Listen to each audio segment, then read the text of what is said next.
Putus cinta kadang bikin kita berasa kayak rongsokan yang tergeletak di sudut ruangan. Rasanya mau bangkit, tapi di sisi lain, pikiran terus berputar, mengingat momen-momen indah yang udah berlalu. Terus nanya pada diri sendiri, salahku di mana? Kayak lagi di sidang tanpa pengacara. Ini jelas bikin emosi jadinya junior, bawa perasaan berlebihan, yang ujung-ujungnya hanya jadi tambahan beban di hati. Sebelum kita terjebak dalam pusaran overthinking yang tak berujung, penting untuk kita pindah fokus. Apa sebenarnya yang kita cari? Kenapa kita terus kembali ke kenangan itu? Di bab pertama ini, kita akan mulai meruntuhkan tembok kebingungan dan mengurai benang kusut yang kita jalin sendiri dalam proses move on ini.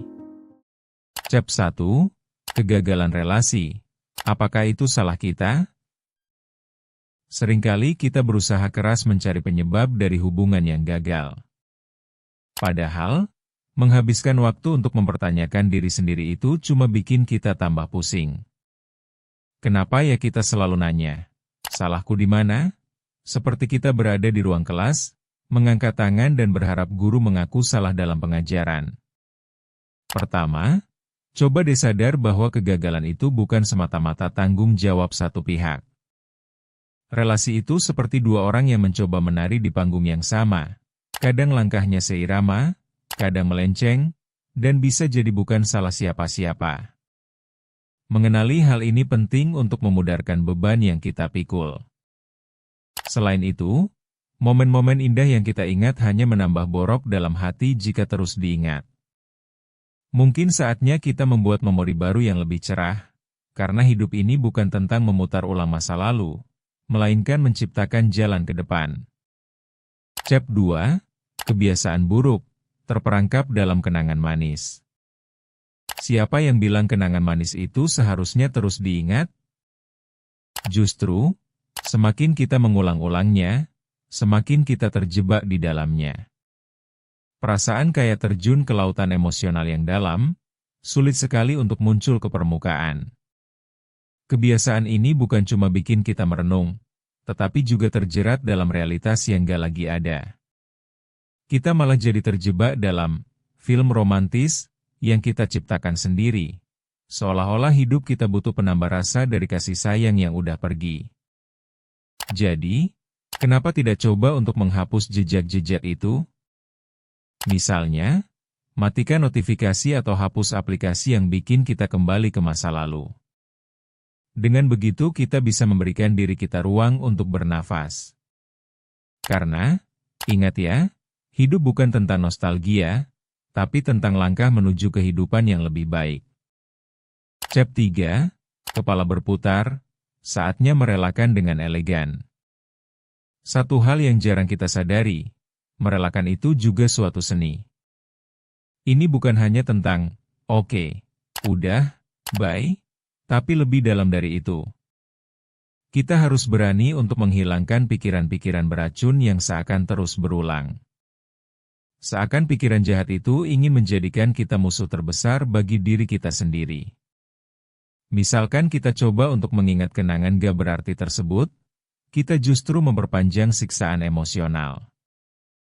Nah, bisa jadi saatnya kita menutup buku lama dan membuka lembaran baru, like Apro. Jadi, pertanyaannya adalah, mau bertahan di mesin waktu yang penuh penyesalan atau berani melangkah ke depan? Cobalah untuk latihan membiarkan hal-hal yang terjadi. Setiap langkah kecil menuju merelakan itu adalah langkah besar bagi kedamaian batin. Chap 4. Strategi move on, apa yang harus dilakukan?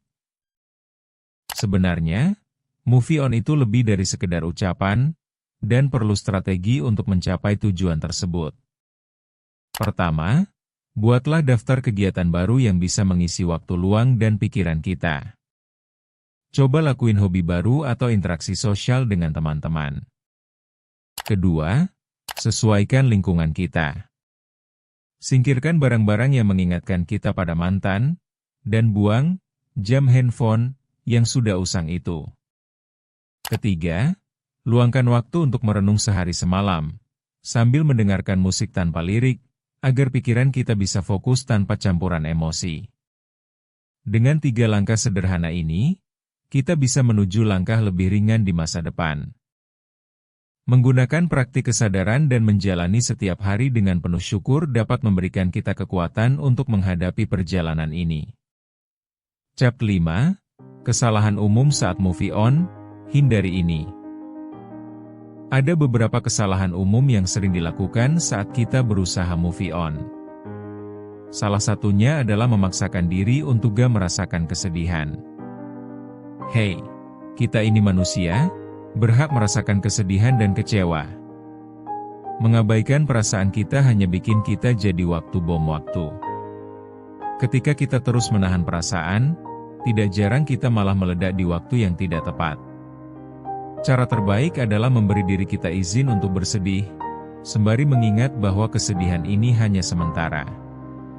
Kemudian, hindarilah kebiasaan berkomunikasi dengan mantan, seolah kita ini jeda detik yang gak berkesudahan.